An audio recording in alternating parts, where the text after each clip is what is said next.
Hello everyone, আসসালামু আলাইকুম। আপনারা সবাই কেমন আছেন? যে যেখান থেকে আমার ভিডিওটি দেখছেন সবাইকে অসংখ্য ধন্যবাদ। একটা কথাই আমি সবসময় বলতে চাই, আসলে আমি তো নতুন, তারপরেও আমার পেজে কাজ করছি আমি বেশ কিছুদিন ধরে। তবে একটা অভিজ্ঞতা আমার হয়েছে, আমি বিভিন্ন রকমের ভিডিও দেখি আর প্রচুর ভিডিও দেখি। প্রচুর ভিডিওতে আসলে সব জায়গাতে একই কথা বলে যে আপনারা বেশি বেশি ভিডিও দেখেন, বেশি বেশি কমেন্ট করেন, কমেন্টে রিপ্লাই করেন।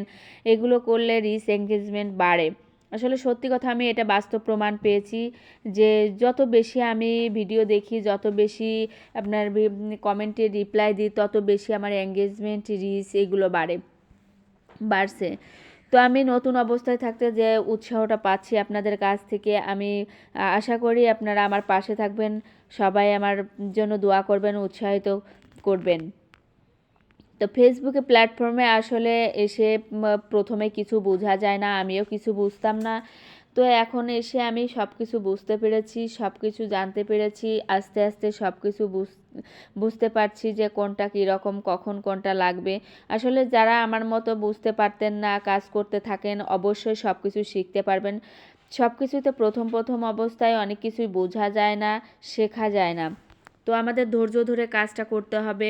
ফেসবুক প্ল্যাটফর্ম হচ্ছে, ফেসবুক বলেন, ইউটিউব বলেন, যেটাই হোক না কেন, সেটা হচ্ছে ধৈর্যের একটা পরীক্ষা নেয়। আর এই ধৈর্যটা ধরে কাজ না করলে কোনো কিছুতে সফলতা অর্জন করা যায় না।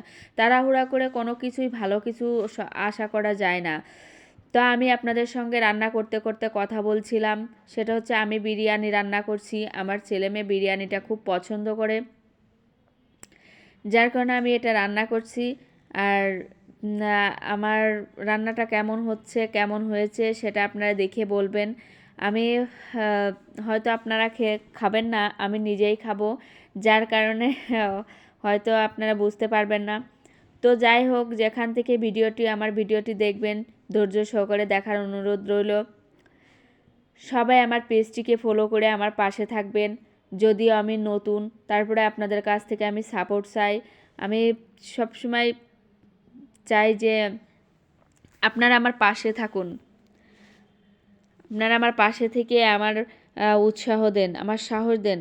আপনারা সাহস না দিলে, আপনারা আমার পাশে না থাকলে আমি কোনো কিছুই করে উঠতে পারবো না। এটা আমার সাহস হবে না, কারণ আমার অনেক ভয় কাজ করছে। হয়তো আমি পারবো কি পারবো না, এই জিনিসটা আমার মধ্যে কাজ করছে। চেষ্টা করতে থাকবো, আপনাদের দোয়ায় হয়তো ভালো লাগবে। আস্তে আস্তে আমার সাহসও হয়ে যাবে। আমি ক্যামেরার সামনে এত বেশি গুছিয়ে কথাও বলতে পারি না, তবে হয়তো সবই শিখে যাব, একটু সময়ের অপেক্ষা।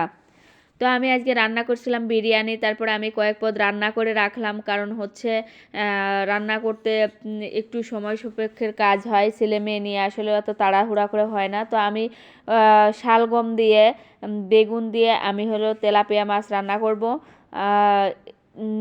দেখেন কালারটা কত সুন্দর দেখাচ্ছে। তো কে কে শালগম খেতে পছন্দ করেন কমেন্টে বলবেন। আর আমার উপর কেউ বাজে কমেন্ট করবেন না, আর কেউ বাজে কিছু বলবেন না, কারণ নতুন আপনারাও ছিলেন এক সময়, হয়তো তখন আপনারাও এরকম আমার মতোই ভয়ে ভয়ে কাজ করতেন, কোনটা ভালো হচ্ছে, কোনটা খারাপ হচ্ছে, কি করতে পারছি না, কি বলতে পারছি না। এটা হয়তো হচ্ছে, কিন্তু আমি এক সময় হয়তো আপনাদের মতো পুরাতন হয়ে যাব, তখন হয়তো আমারও সাহসটা হয়ে যাবে। তো আশা করি সবাই ভালো আছেন। দেখেন আমি কত সুন্দর করে আমার তরকারিটা হয়েছে, কালারটাও সুন্দর হয়েছে। এখন আমি ভর্তা করব। আমি এটা কালো জিরা ভর্তা করব, কারণ কালো জিরাটা শরীরের পক্ষে খাওয়া অনেকটাই উপকারী। আমি রসুন, পেঁয়াজ, জিরা, কাঁচামরিচ বেশি করে দিয়েছি, কারণ আমার ঝাল ঝাল এটা রুচিসম্মত খাবার। এটা খেলে অনেক, গরম ভাতে অনেক খাবার খাওয়া যায়। যার কারণে আমি ভিডিওটি একাই করছিলাম, আমার ভিডিও করার মতো কোনো ক্যামেরাম্যান নেই, যার কারণে আমি একাই করতে হয়। তো ভালো থাকবেন, সুস্থ থাকবেন। আসসালামু আলাইকুম।